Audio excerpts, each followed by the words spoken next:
Venezuela presenta. RCR presenta a María Alejandra Trujillo en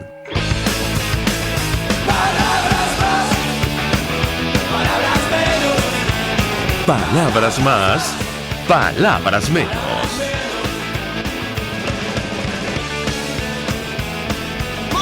Amigos de Radio Caracas Radio, lo mejor de este jueves 21 de mayo del año 2020. Todo el equipo que trabaja para ustedes a partir de esta hora los saluda. En la producción Marilia García, en la redacción Jackson Vargas, y los controles César Arteaga, quien tendrá el inmenso placer de acompañarles, María Alejandra Trujillo. Saben, ustedes se pueden comunicar desde muy temprano a través de la cuenta en Twitter de la radio, @RCR750, seguirnos por el Periscope, por internet, rcr.tv y el resto de nuestras plataformas digitales a través de TuneIn y YouTube. Escuchaban ustedes algunos titulares en los diarios de circulación nacional, temas que vamos a destacar y vamos a debatir ampliamente durante la mañana de hoy.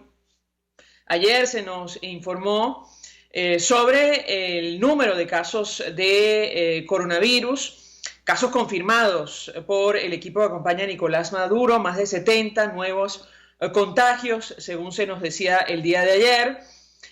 La novedad es que, bueno, intentan responsabilizar con el discurso a países como Colombia, lo cual nos llamó poderosamente la atención porque bueno, el equipo de Nicolás Maduro no hace la más mínima referencia a el epicentro de la pandemia, donde comenzó todo, la ciudad de Wuhan, en China. Sobre eso no dice absolutamente nada, a pesar de que hay la solicitud de la comunidad internacional para una investigación y conocer, bueno, en principio, cómo ha evolucionado la pandemia, el papel de la Organización Mundial de la Salud, y hay serias críticas acerca de lo que el papel del gobierno de China. Eso no dijo nada Nicolás Maduro. Ellos ahora intentan responsabilizar a Colombia y otras naciones por el incremento en el número de casos de COVID-19. Lo cierto es que la Academia Nacional de Ciencias Físicas, Matemáticas y Naturales ya lo advertía en un informe: tenemos que prepararnos ante un repunte en el número de casos. Y la consecuencia fue, bueno, amenazas en su contra. Insistimos, más de 70 casos nuevos el día de ayer. En el mundo ya hay más de 5 millones de contagios, según la Universidad Johns Hopkins. Por cierto, nada se nos dijo ayer sobre el número de pruebas. Sí se expresó preocupación sobre el número de médicos y personal de salud que ha sido infectado por esta nueva enfermedad, pero no se nos dijo nada acerca del material de bioprotección que han solicitado desde el inicio los profesionales de la salud en Venezuela. Han tenido 2 meses para prepararse y no han hecho demasiado, esto lo decimos nosotros. El Consejo de Seguridad de Naciones Unidas, bueno, finalmente discutió sobre nuestro país a petición de Rusia, y como decía el embajador Diego Arria en un video en redes sociales, fueron por lana y salieron trasquilados. Intentaron, bueno, abrir el debate sobre esta supuesta incursión marítima con peñeros a nuestro país, orquestada desde el mismo equipo de Nicolás Maduro, según han dicho ellos, financiada por ellos, y la respuesta de la comunidad internacional, de embajadores como Estados Unidos, Alemania, Unión Europea en general, fue recriminar al equipo de Nicolás Maduro sobre la violación sistemática de derechos humanos, lo que está ocurriendo con los servicios públicos, la negativa de aceptar ayuda humanitaria en las actuales circunstancias. Y por cierto, preguntaban a Rusia y Cuba por los mercenarios y efectivos militares que están en territorio venezolano sin aprobación de la Asamblea Nacional. Estados Unidos, por cierto, negó cualquier tipo de vinculación con la denominada Operación Gedeón, y advirtió la embajadora que el gobierno del presidente Trump no le va a quitar ojo a Venezuela. El propio mandatario norteamericano, en una conversación con líderes latinoamericanos, decía textualmente, y así trascendió en medios de comunicación: tenemos rodeado al régimen venezolano. No dio mayores detalles. Se dijo que están haciendo todo lo posible por enviar ayuda humanitaria, es decir, agua, insumos, a Venezuela. Y él decía, bueno, vamos a ver qué ocurre en el corto plazo. En relación a los servicios públicos, ayer hubo otra vez un estruendoso cacerolazo. El presidente de la Constituyente Comunal decía en televisión el día de ayer, un poco tratando de quitarle hierro a la salida del aire de la plataforma de televisión por cable que tenía más de 40% del mercado en nuestro país, que en sus palabras DirecTV no era el servicio de agua, de luz o gasolina. Esas fueron sus declaraciones. Bueno, lo cierto es que nada de eso lo hay ahora mismo en Venezuela y es la razón de este cacerolazo que se ha repetido durante, me parece, 3 días consecutivos. Al respecto vamos a hablar ampliamente durante la mañana de hoy, lo que está ocurriendo con los servicios públicos y estas actividades, bueno, ahora nocturnas. Ya se han vivido protestas en todos los rincones del país, pero me refiero concretamente a los cacerolazos. Por cierto, muchos de los cuales se han vivido muy cerca del Palacio de Miraflores, concretamente en el centro de Caracas. Ya me dirá mi equipo si, bueno, seguramente tenemos problemas de comunicación. Si no contesta el primer invitado, podemos seguir con el segundo. Y vamos a conversar con, me habían dicho, Jesús Armas. Él fue concejal de Libertador. Él es activista de Primero Justicia y sigue de cerca esta situación de las protestas en Caracas. Si no, podemos intentar con Marco Antonio Ponce, que está al frente del Observatorio Venezolano de Conflictividad Social. Ellos llevan un registro de las protestas, incluso durante la cuarentena. Con él hablábamos hace algunos días y nos hablaba de 700 protestas nada más en el mes de abril, en medio de la cuarentena. Por distintas razones, entre ellas la situación de los servicios públicos. Una situación, por cierto, que no se entiende, no precisamente por falta de dinero.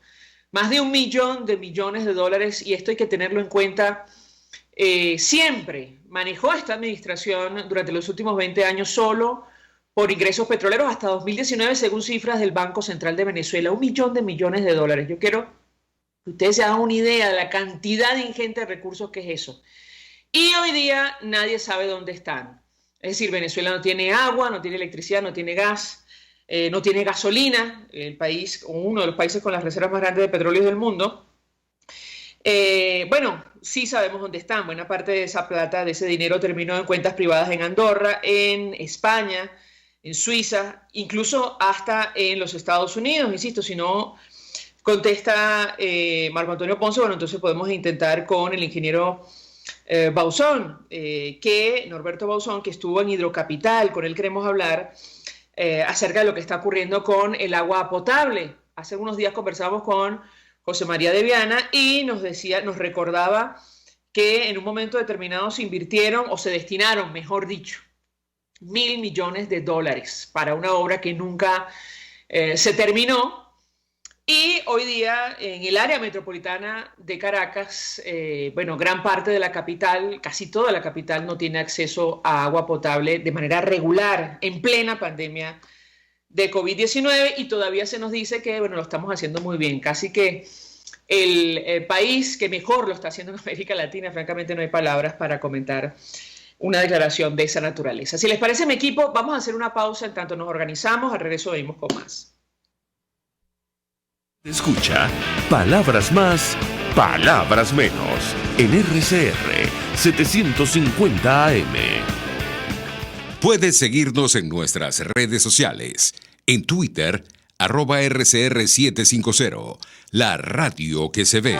Mensaje del ingeniero Kenick Navarro, presidente del FONPRES CIB. Apreciado colega ingeniero, arquitecto y afín, el Fondo de Previsión Social del Colegio de Ingenieros de Venezuela, FONPRES CIB, diseñó para la protección de tu salud el Sistema Integral de Previsión Social. El mismo tiene a tu disposición beneficios de la solvencia, asistencia primaria de salud, el plan de salud con coberturas de acceso VIP, todos estos planes pensando en la protección de tu familia. Para mayor información visita fonprescib.net.be. Colegio de Ingenieros de Venezuela, construyendo futuro. En RCR somos vanguardia. Toda la programación de tu RCR también la puedes seguir a través de la internet. Audio y video en tiempo real. Noticias y mucho más. No te pierdas ni un segundo de nuestra programación. No hay excusa ni cadena que valga para que dejes de escucharnos. Ingresa a rcr.tv, la radio que se ve. Pluralidad contigo. Respeto contigo. Responsabilidad contigo. Libertad contigo. Estamos contigo y punto. De lunes a viernes a la 1 de la tarde. Contigo. Solo por RCR 750 AM. Porque lo bueno une. Los temas de actualidad más relevantes son expuestos a la luz de La Linterna. Diego Bautista Urbanija le invita a formar parte de este ameno espacio de charla y análisis con una buena taza de café y al son de buena música. La Linterna, de lunes a viernes, a partir de las 2 de la tarde, por RCR 750 AM. Todos las piensan, todos las escuchan y María Alejandra Trujillo te las dice. Palabras más, palabras menos. Continuamos, amigos, palabras más, palabras menos, y decíamos que las protestas, las manifestaciones en Venezuela no han parado, incluso en medio de la cuarentena por la pandemia de COVID-19 en nuestro país. Y muchas de estas protestas se deben a la situación tan precaria de servicios públicos, es decir, la ausencia de agua potable, de electricidad, ahora de gasolina en buena parte del territorio nacional. Nos acompaña Marco Antonio Ponce, él está frente al Observatorio Venezolano de Conflictividad Social. Un gusto conversar con él. Gracias por atendernos, buenos días. Alejandra, buenos días, muchas gracias por la invitación. Pues le preguntaría a nuestro invitado una primera valoración acerca del tema que nos ocupa la mañana de hoy.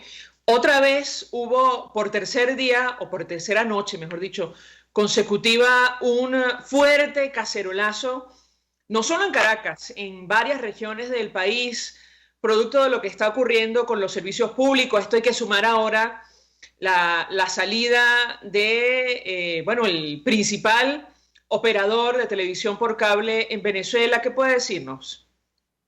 Sí, la situación de tensión social va en aumento en nuestro país y esto va obviamente en relación a la profundización de la crisis en Venezuela, de la emergencia humanitaria compleja. Lo que estamos viendo es parte del colapso de los servicios básicos. Los cacerolazos que han ocurrido en las últimas noches pues tienen que ver con ese descontento que se tiene en la familia venezolana y que la gente lo expresa de muchas maneras. El cacerolazo es una de las modalidades de protesta que ha crecido en los últimos años en nuestro país y que, ya lo hemos visto recientemente, tiene que ver también con que, las personas están en sus hogares por el tema de todo lo que tiene que ver con la cuarentena y utilizan esta modalidad de protesta, lo que es el cacerolazo, y particularmente ha sido para rechazar la crisis de electricidad, de agua potable y gas, que han sido en este momento las que tienen a la familia venezolana, con mayor molestia, ¿no? Podemos decir, además de otras situaciones como el tema de la gasolina, que ha venido a sumarse a toda esta situación de conflictividad que hemos venido reportando en los últimos años, y mucho más reciente la situación con la señal de DirecTV, y esto es lo que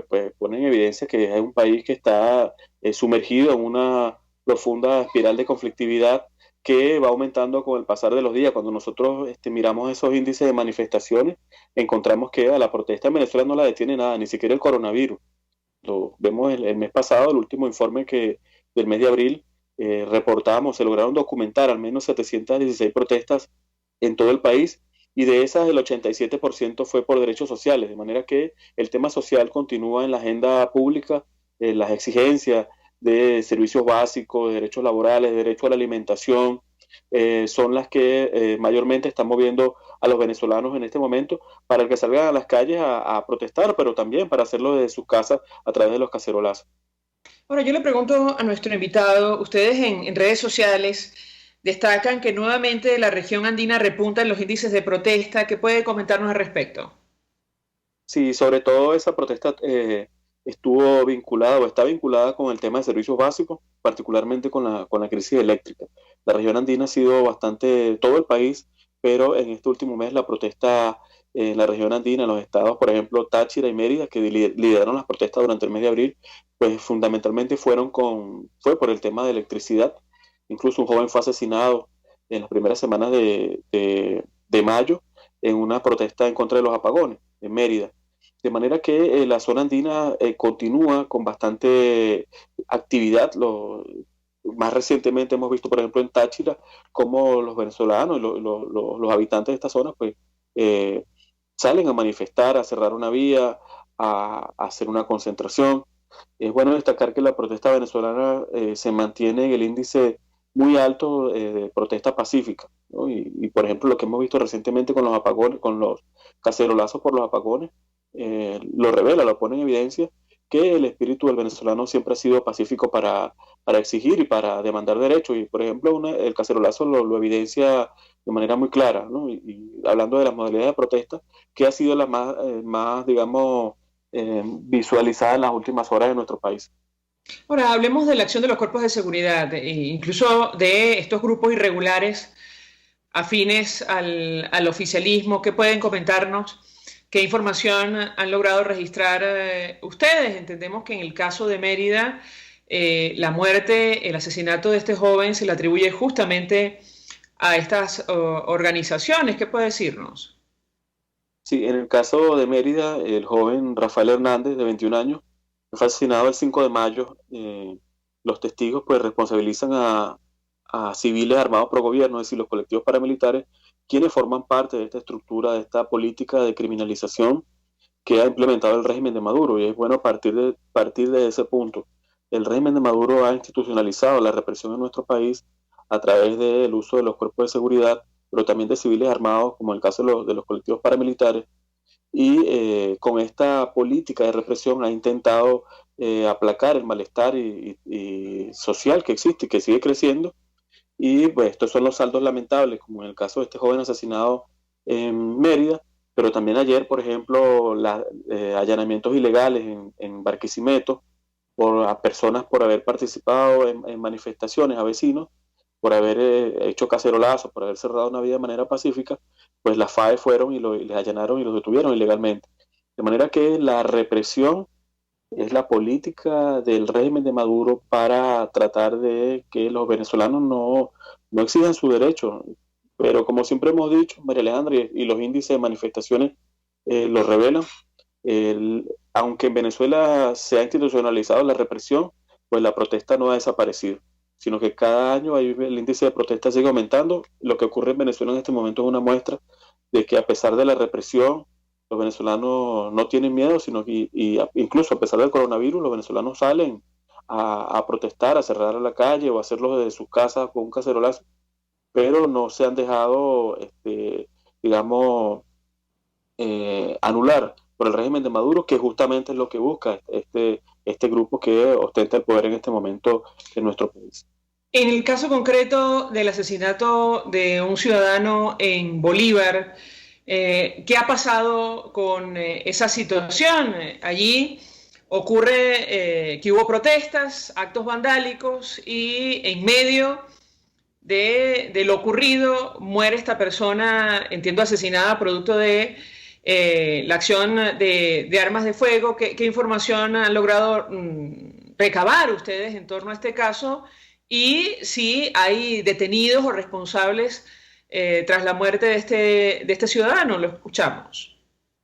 Sí, este caso ocurrió en Upata, en Bolívar, el 23 de abril, y el joven asesinado respondía el nombre de Charles Núñez, de 29 años, y fue asesinado en medio de una protesta por alimentos, donde también estaba ocurriendo un saqueo, es decir, una situación bastante crítica en esta localidad, y el gobernador del estado Bolívar responsabilizó a un funcionario de Polipiar, de la Policía Municipal de Piar, como responsable de haber ocasionado, de haber asesinado a este joven con 2 impactos de bala.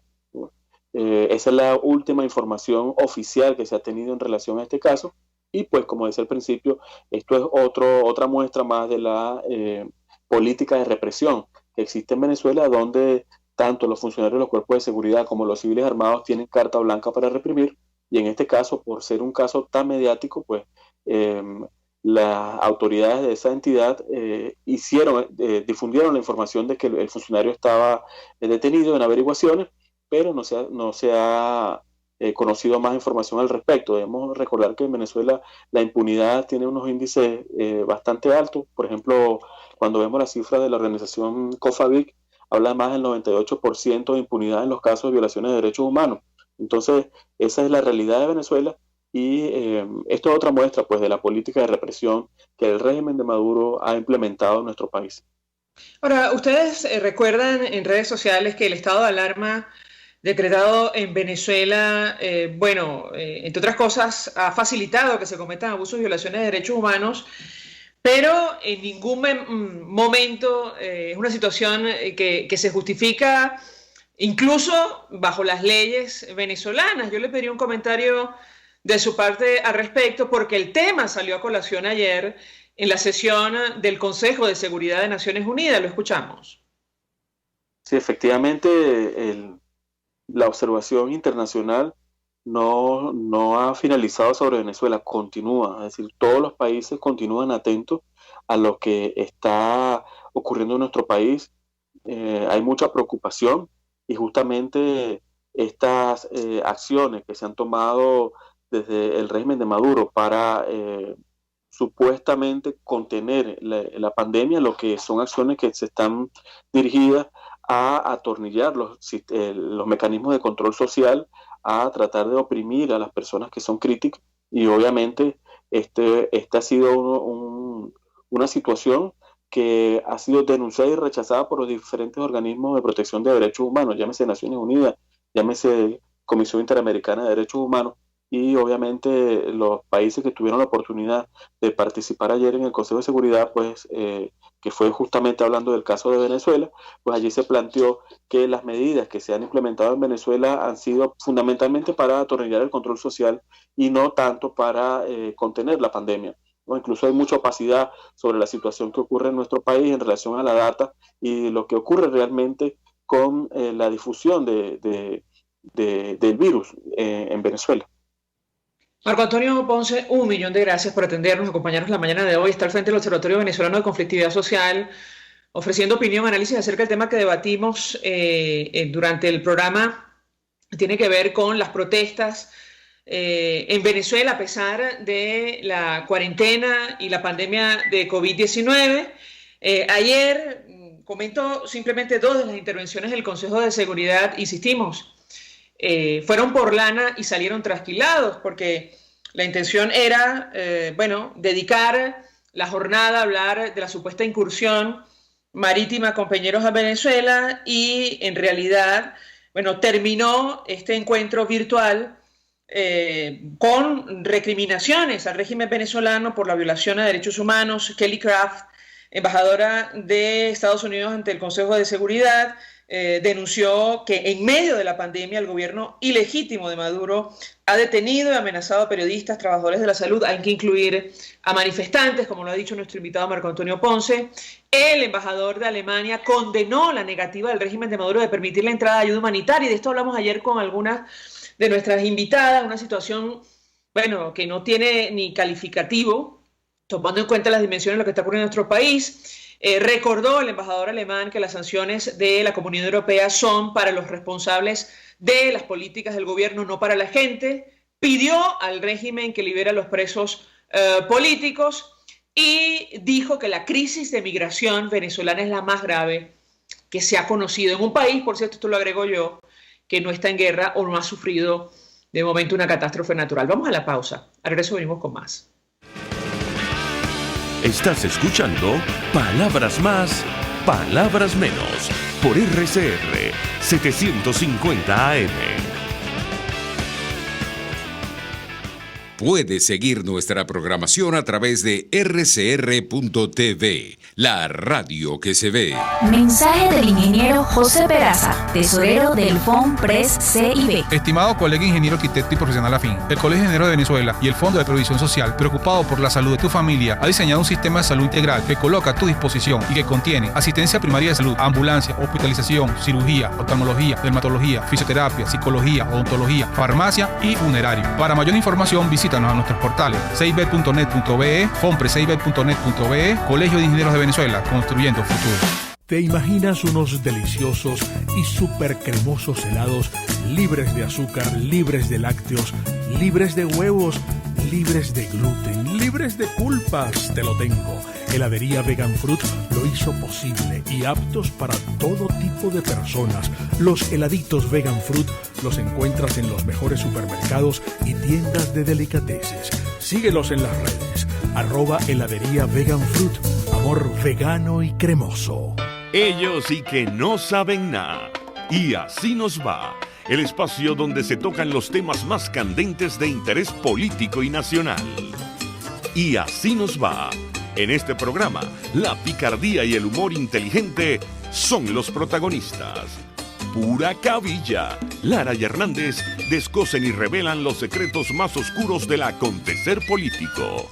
Y así nos va. De lunes a viernes a las 4 de la tarde.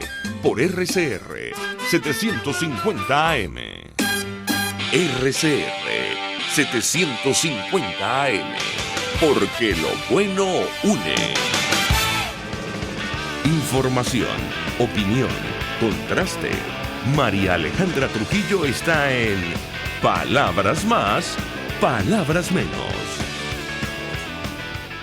Continuamos, amigos, palabras más, palabras menos, y comentábamos con nuestro invitado anterior estos cacerolazos que hemos visto durante las últimas 3 noches en el área metropolitana, pero también en buena parte del territorio nacional, producto de lo que está ocurriendo con los servicios públicos, la falta de gasolina. Ahora hay que sumar el cierre de operaciones de la principal empresa de televisión por cable en Venezuela. Y para hablar al respecto, saludamos vía Skype a Jesús Armas. Él fue concejal de Caracas, conoce perfectamente la situación en el área metropolitana, es dirigente, activista de Primero Justicia. Gracias por atendernos. Buenos días. Muy buenos días, María Alejandra, a ti y a los que nos sintonizan a esta hora. Pues mucho interés de conocer la información que pueda compartir con nosotros en redes sociales. Nuestro invitado ha hecho como un seguimiento de estas protestas durante los últimos días que responden a la situación de servicios públicos. ¿Qué puede comentarnos? Bueno, fíjate, lo primero, María Alejandra, es que ya esto no es una situación por temas puntuales, sino que ayer hablaba con algunas personas que estaban protestando y les preguntaba, mira, ¿cuál es su carencia exactamente? El tema del agua, el tema de la energía. Y me decía, mira, hoy estamos protestando absolutamente por todo. Hemos tenido bajones de eléctricos esta semana. Hemos tenido, al igual que toda la ciudad, problemas con el agua. Nos solidarizamos y nos duele lo que viene pasando con DirecTV porque nos quita muchas ventanas de información y de entretenimiento. Entonces, lo primero que quiero resaltar es la profunda inconformidad y el dolor que siente la gente. Lo segundo es que ha sido una protesta en toda el área metropolitana. Hemos visto cómo la gente ha tenido hasta se ha saltado la pandemia.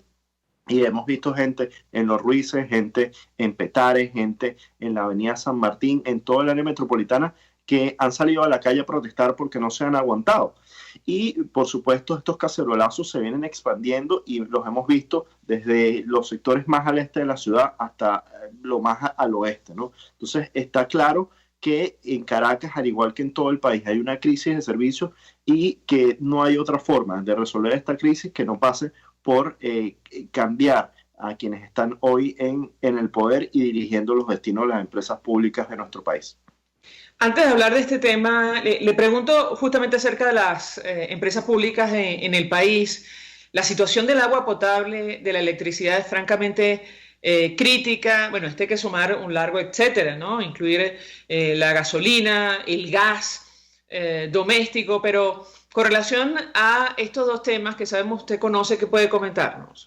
Bueno, mira, la verdad es que a mí me da mucha tristeza comentar acerca de estas cosas últimamente. Muchos vecinos me escriben pidiendo respuestas y buscando que de alguna manera se mejore su servicio, María Alejandra, y lo cierto es que hoy quienes están en el poder no tienen capacidad para mejorar los servicios, y nosotros lo que vamos a ver es que cada vez va a llegar menos agua, aunque puedan mejorar y activar de repente alguna otra línea del sistema TUI 2 en los próximos días. Hidrocapital decía que de repente para el fin de semana iba a poder hacerlo, pero lo cierto es que no tienen capacidad de acceder a financiamiento internacional, no tienen el personal técnico adecuado y no van a poder mejorar o rehabilitar el acueducto metropolitano. Ahí está, tuvieron algún financiamiento de UNICEF, empezaron a rehabilitar los embalses de la Mariposa y de la Pereza y no han podido activar ninguno de los dos. La Pereza, que supuestamente iba a estar lista en los próximos días, tiene problemas de bombeo y así es con todo. La verdad es que no tienen capacidad para poder mejorar los servicios públicos. Lo mismo está pasando con la electricidad. Nosotros no teníamos problemas, o al menos no tanto, en el área metropolitana de Caracas, y vemos como todos los días hay un pequeño apagón, hay bajones, se quedan sectores completos sin electricidad y esto va a seguir pasando progresivamente. Tú decías lo del gas doméstico. Bueno, al final el gas doméstico está íntegramente relacionado con la producción petrolera. Cuando se extrae el petróleo, se extrae también el gas doméstico. En la medida que ha bajado la producción petrolera, ha bajado también la producción de gas doméstico. Además que es obvio que las redes de distribución, los camiones, las bombonas, todos los equipos que se necesitan para llevar gas a nuestros hogares, pues no están funcionando. Entonces, si nosotros no tenemos una reforma de tarifas, pero consciente, progresiva, una reforma en los salarios, si no tenemos, si no cambiamos la gerencia pública de nuestro país, créeme, María Alejandra, que cada día vamos a tener menos agua, menos electricidad, menos gas y menos de todo en Venezuela. Con relación al tema del agua potable, hace algunos días conversábamos con el ingeniero José María de Viana y él recordaba, la inversión o mejor dicho, el destino de recursos, ingentes recursos para el sistema TUI 4.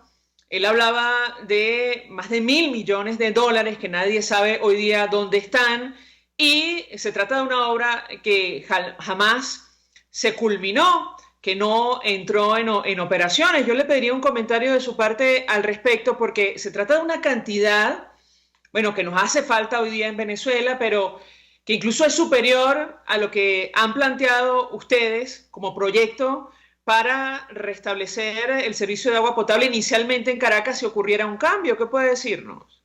Bueno, María Alejandra, esto es terrible, porque no solamente se trata del dinero que se destinó para el sistema TUI 4, se trata de que en estos 20 años se ha invertido, en teoría, muchísimo más a el equivalente a la construcción de todas las hidrológicas, de todos los acueductos de todo el país. Es decir, nosotros pudiésemos haber, con lo que se invirtió, haber duplicado el sistema de acueductos. Y sin embargo, en el caso del área metropolitana no tenemos ni un litro más, sino por el contrario. Teníamos una capacidad de casi 20.000 litros por segundo. Hasta hace unas semanas teníamos 12.000 litros y hoy sencillamente no sabemos cuánto está entrando al área metropolitana de Caracas porque no hay transparencia y porque probablemente pues el sistema TUI 2 ni siquiera esté funcionando y no lo sabemos, sino que estén redistribuyendo desde el TUI 3 hacia todas las áreas de Caracas, y eso es lo que pareciera, porque vemos que se para Petare cuando mandan al paraíso y viceversa, ¿no? Entonces, esto es una situación terrible y vemos que la corrupción es en buena medida parte del meollo o la raíz de esta tragedia en la crisis de servicios públicos. Ustedes tienen, digamos, una cuenta de lo que se ha invertido en relación a este tema y lo que sería necesario para restablecer el servicio. Sí, nosotros tenemos una cuenta sobre todos estos temas de corrupción. No la tengo acá a la mano, María Alejandra, pero otro día lo pudiésemos comentar, incluso te la puedes hacer llegar por medios sociales en un rato. Y nosotros sabemos que desde el Plan País hemos construido una visión que al menos invirtiendo el 0,3% de lo que fue el PIB del año pasado en Venezuela, pudiésemos haber arrancado la rehabilitación de las hidrológicas nacionales y al menos garantizar en el plazo de un año el derecho humano al agua a todos los ciudadanos, al menos 50 litros por persona al día, que es lo mínimo que establece la Organización de Naciones Unidas. Incluso en muchos lugares pudiese ser más, recordando que, por ejemplo, en el caso de Caracas, Nosotros hace 20 años teníamos 400 litros por persona al día. Éramos una ciudad con muchísimos recursos, ¿no? Muchísimos recursos hídricos. Ahora, hablemos del tema de las cisternas. Lo hemos conversado en otra oportunidad. Es la gran solución que ha presentado el equipo de Nicolás Maduro. Una solución irreal, tomando en cuenta las dimensiones del problema. Quisiera su comentario. Mira, totalmente irreal. Yo quiero compartir con ustedes una cifra. Nada más para equiparar la capacidad que tiene el acueducto metropolitano de Caracas, harían falta unos 86.000 viajes de cisterna al día. Porque imagínate, Reverol hablaba de las super cisternas como la gran solución. Una cisterna promedio tiene 10.000 litros, estas super cisternas tienen entre 20.000 y 30.000 litros. Lo cierto es que el acueducto metropolitano puede enviar en toda su capacidad una super cisterna por segundo. Es decir, Reverol veía como un éxito que había más o menos unas 300 cisternas operativas ahorita y que va a tener 1.000 cisternas para agosto para todo el país. Mira, en 300 segundos pasan, del acueducto metropolitano, son las 300 cisternas que ofrecía Reverol. Y además aquí nada más hay 9 llenaderos en el área metropolitana. Eso no va a alcanzar absolutamente para nada. Esto solamente va a agravar la crisis y es una medida de control político, ya lo hemos visto. Ayer Erika Farías iba a la parroquia La Pastora, llegaba con unos camiones de recolectores de basura y con una cisterna. ¿Para qué? Para hacer política, para hacer propaganda. Pero la verdad, María Alejandra, es que la gente ya conoce este tema, ya sabe quiénes son quienes están en el poder y no hay propaganda que pueda cambiar la opinión. Ellos saben que Erika Farías, que Nicolás Maduro son los culpables de que no haya DirecTV, de que no haya agua, de que no haya recolección de basura. Y ayer los vecinos de la Pastora los cacerolearon y la alcaldesa ni siquiera se pudo bajar de la camioneta y prefirió irse antes de mantenerse o de someterse a ese escarnio público, ¿no? Entonces, y los vecinos de la Pastora me mandaban un video en donde decía, mira, hoy es el día del milagro, porque teníamos semanas sin ver un camión recolector de basura y teníamos semanas sin agua. Entonces, nosotros no podemos permitir, y por eso yo veo que tenemos que continuar con estos temas de los cacerolazos y en la medida que vaya disminuyendo el tema de los contagios, pues volver a las calles. Porque lo cierto, María Alejandra, es que nosotros no podemos acostumbrarnos a un clap de agua. Nosotros no podemos acostumbrarnos a que se nos domine, que se nos controle a cambio de agua. Nosotros necesitamos agua a través de las tuberías, necesitamos que se respete este derecho humano. Finalmente, a propósito de lo que comenta, hoy día el equipo que acompaña a Nicolás Maduro no puede decir que desconoce el descontento de los ciudadanos, tomando en cuenta este incidente en La Pastora, pero además que los cacerolazos se han producido en los sectores populares de Venezuela, incluyendo el centro de Caracas y la zona muy cercana al Palacio de Miraflores, ¿correcto? Totalmente, pero es que fíjate, María Alejandra, algunos de los sectores que más han caceroleado son los sectores de Altagracia y al ladito del Palacio de Miraflores. ¿Por qué? Porque tienen semanas, María Alejandra, sin agua. Esta gente está desesperada.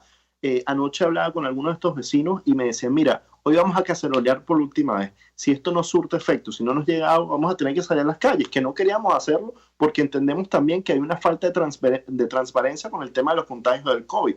Ayer lo denunciaba el diputado José Manuel Olivares.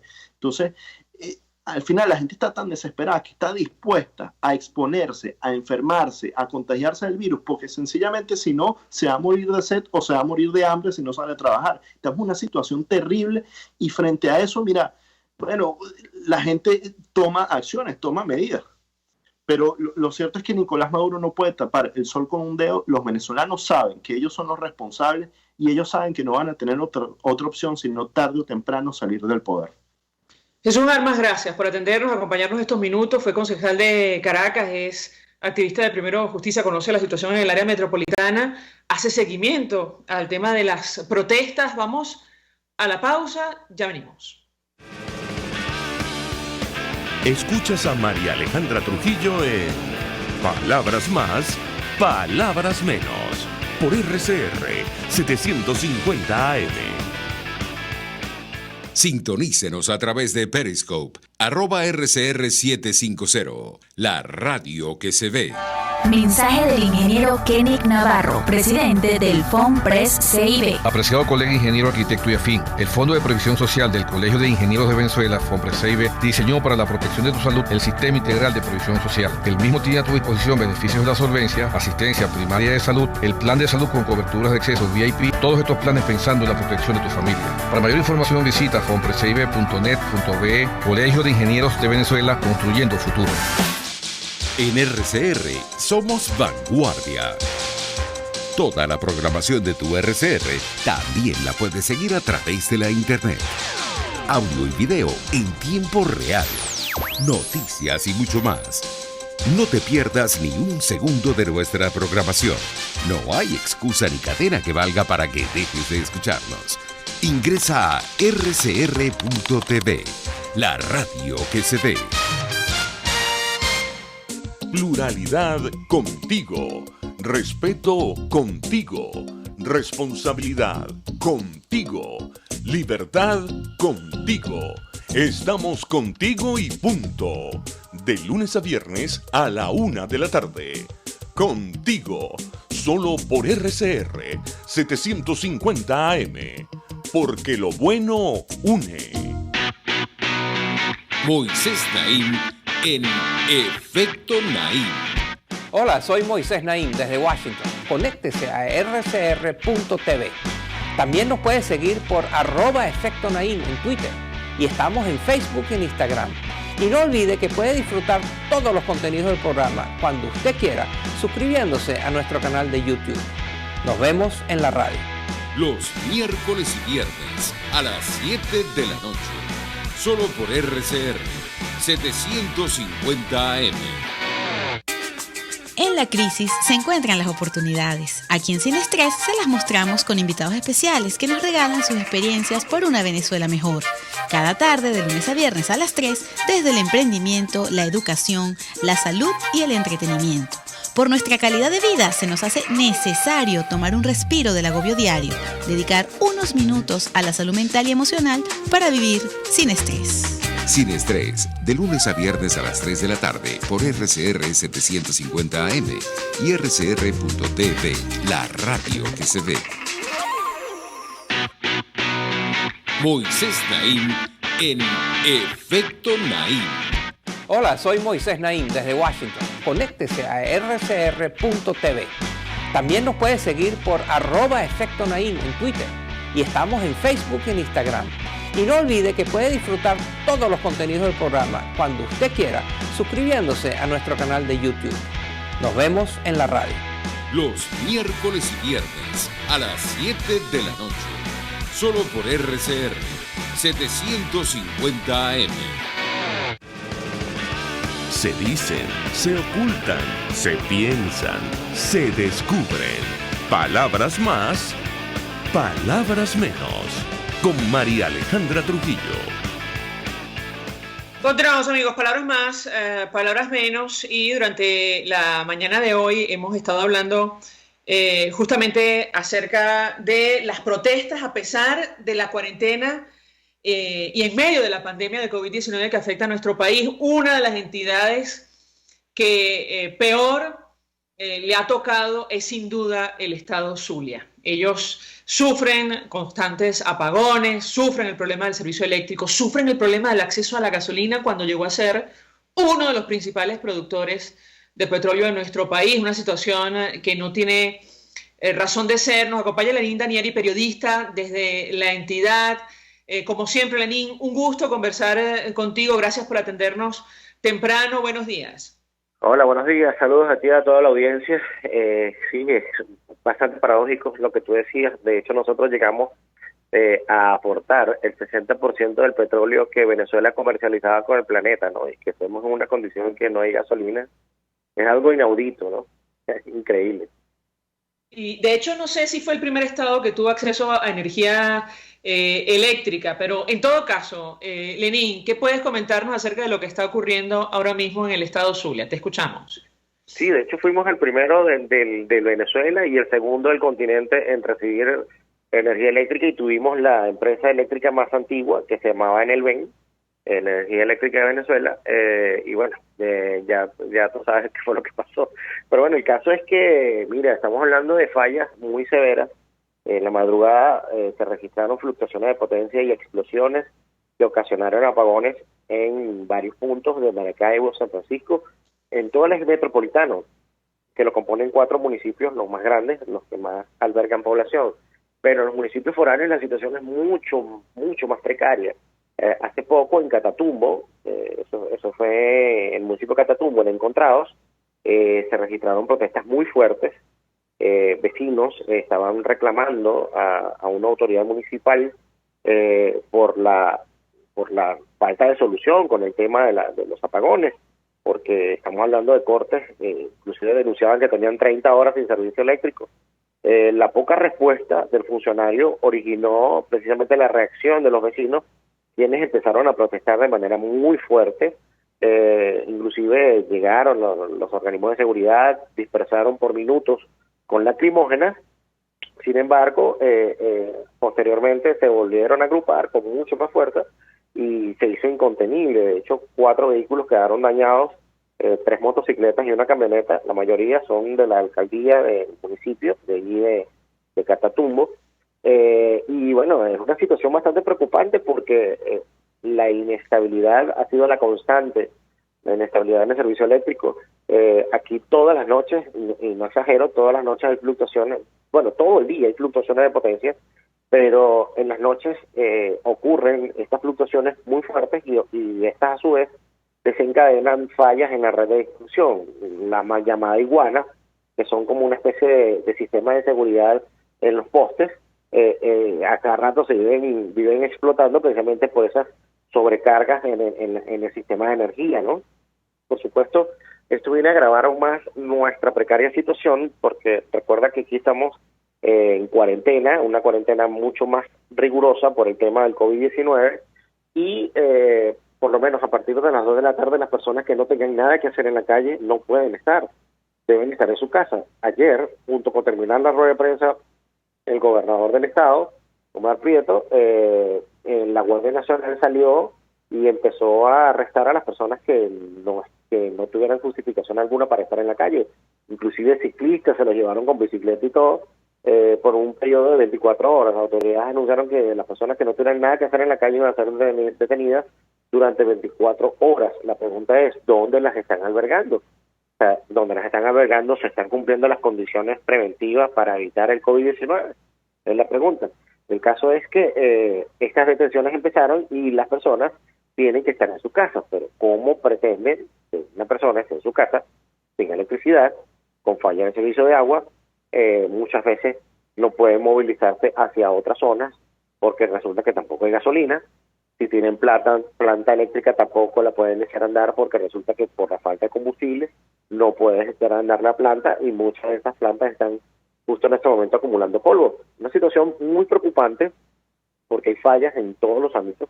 Hay fallas en las telecomunicaciones, fallas inclusive en la red de distribución de agua. Hay zonas que están pasando por una condición muy fuerte, que no tienen agua desde hace 2 y 3 años y hasta ahora las autoridades de hidrolagos solo reciben de las autoridades de hidrolagos pretextos y no soluciones definitivas. Una situación que se ha convertido en un calvario. O sea, te podrás imaginar todos esos elementos: estar sin agua, sin luz, sin gasolina, mira, en medio de la cuarentena, en una región donde el clima no es nada benévolo y la sensación térmica ha llegado inclusive a superar los 41 grados.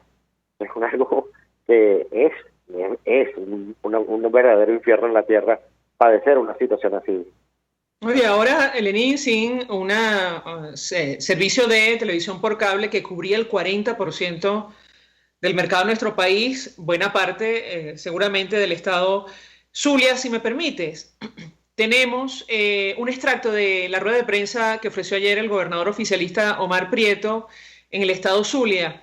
Él mencionaba esto de un brote de coronavirus en la entidad. Vamos a escuchar un minuto o más de lo que él decía y yo te pediría tu comentario porque lo cierto es que no se dieron mayores detalles. No sé si durante la rueda de prensa pudieron conocer los datos del número o mayores detalles sobre esta información, lo escuchamos y yo te pediría un comentario.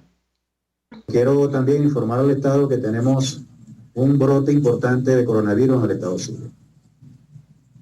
Creemos y estamos haciendo todos los análisis y los diagnósticos porque tenemos la presunción de que el centro de contagio es el centro de la ciudad, Las Pulgas específicamente. Por tal razón, hemos orientado que Las Pulgas va a tener una toma cívico-militar absoluta, que ya comenzó desde el día de ayer. Quiero agradecerle a nuestra Fuerza Armada Nacional Bolivariana las tomas del centro de la ciudad. Hoy estuvimos con el alcalde Willy Casanova, con la Guardia Nacional, con las milicias, haciendo un plan de desinfección en Las Pulgas. Estamos hablando de 120.000 metros cuadrados de construcción. Hoy comenzamos por 30.000 metros cuadrados, que es exactamente los bloques de Las Pulgas, y vamos a hacerlo interdiario. Como un día se trabaja, un día se va a aperturar y el otro día no se va a aperturar, el día que no se apertura vamos con proceso de desinfección. Los días de trabajo para el mercado de Las Pulgas van a ser sin movimiento alguno. Día lunes, miércoles y sábado. Lunes, miércoles y sábado. De manera que nosotros los martes, los jueves y los domingos podamos hacer los procesos de desinfección. Por supuesto, bajo la tutela de nuestra Fuerza Armada, con protección civil y por supuesto la Alcaldía de Maracaibo, con el apoyo y el acompañamiento de la Gobernación del Estado Zulia, protección civil y el equipo de epidemiología. Estamos colocando un túnel de desinfección para que todas las personas que entran, vamos a tener una sola entrada y una sola salida de Las Pulgas. Va a estar tomado todo el perímetro del centro de la ciudad. Se va a detener por 24 horas la persona que no use tapabocas. Se va a prohibir las concentraciones. Perdón, interrumpo el sonido. Quisiera tu comentario porque lo escuchábamos ayer y no quedaba claro a qué se refería el funcionario con esto de un brote importante. ¿Ha habido mayor información, es decir, detalles sobre este tema? Te escuchamos. Bueno, en esa prueba de prensa no muchos periodistas van, pero lamentablemente no todos tienen la suerte de que les surtan gasolina, pero el caso es que fue muy ambiguo, no dio detalles del brote, de las características del brote, de cuántas personas estarían involucradas, cuántas personas ya están siendo monitoreadas, si es que lo están. No habló en relación a otros casos sospechosos, altamente sospechosos, que nos han llegado reportes en los municipios Machique y Maracaibo, también en la costa oriental del lago, nos han llegado reportes sobre casos altamente sospechosos, pero por supuesto, lamentablemente no podemos dar mayores detalles porque son las autoridades las que tienen que darla, ¿no? Pero sin embargo, me llama poderosamente la atención que Omar Prieto dé una declaración sumamente superficial sobre el tema del COVID-19 y que en la estadística nacional que dan las autoridades, ya sea Jorge Rodríguez o el resto de las autoridades nacionales, no se tocara el caso del Zulia, o sea, no se especificara a qué se refería Omar Prieto al hablar de un brote importante. Esto preocupa porque no le da claridad a una población que justo en este momento está esperando información oportuna y veraz que le pueda servir para adaptarse a una cuarentena que, como ya sabemos, tiene unas características muy peculiares, o sea, unas cuarentenas sin condiciones mínimas, con ausencia de servicios públicos, con fallas en el servicio eléctrico. Entonces, una declaración como esta, de verdad, me llama mucho la atención, porque tendría que haber sido lo suficientemente claro para explicar, mira, un brote en tal sitio, presumen que sea el centro, o sea, el centro de Maracaibo, por supuesto, por la gran cantidad de personas que van a comprar alimentos allí, porque primero por los bajos costos y segundo personas que van a trabajar a tratar de comercializar algo por el tema de la crisis. Era más que evidente que el centro de Maracaibo podría ser un punto, al igual que otros centros de distribución y de comercialización de alimentos en el oeste de Maracaibo, en la parte del este también de la ciudad hay ciertos mercados que concentran mayor cantidad de personas. Sabes que justo en este instante las personas buscan economía para poder rendir los pocos recursos que tienen en medio de esta cuarentena, ¿no? Y tomando en cuenta que no se están distribuyendo los alimentos de manera oportuna, muchas personas denuncian que no le están recibiendo las cajas CLAP desde hace semanas y meses inclusive. Entonces, es más que evidente que el casco central se podría convertir, o que era, o es, de hecho, todavía, un centro de foco de contagio de COVID-19, pero, vuelvo y repito, llama mucho la atención que no se dieran detalles de esta situación, que es algo sumamente grave, porque hasta ahora, según las estadísticas oficiales, son 8 los casos de COVID-19, pero, no se especificó el número, dónde están, dónde viven. O sea, yo sé que según la OMS no se puede ser muy específico en cuanto a los nombres y la ubicación de los casos, pero por lo menos explicar de dónde vienen, quiénes son, evidencia de que no hay un control epidemiológico. O sea, todas las ruedas de prensa en las que se hablaba de los controles y los planes epidemiológicos que estaban más que coordinados, que la curva se aplanó, evidentemente son falsos, porque si no, no existiría un repunte como el que está ocurriendo justo en este momento, tanto en el Zulia como en el resto del país. Lenín Danieri, 1.000.000 de gracias por atendernos, acompañarnos. Efectivamente, por eso colocamos esta declaración, preocupa y mucho. Entendemos que no se trata de un caso o dos, cuando hablas de brote importante. Lo fundamental es conocer el número para tomar previsiones. Lenín Danieri, gracias, un abrazo. Él se encuentra en el estado Zulia, periodista, ofreciendo detalles, información valiosa la mañana de hoy. Nosotros se nos agotó el tiempo, nos despedimos, lo hacemos en nombre de todo el equipo, los dejamos por todos los medios. El Fondo de Previsión Social del Colegio de Ingenieros de Venezuela presentó. RCR presentó Palabras Más, Palabras Menos. RCR 750 AM.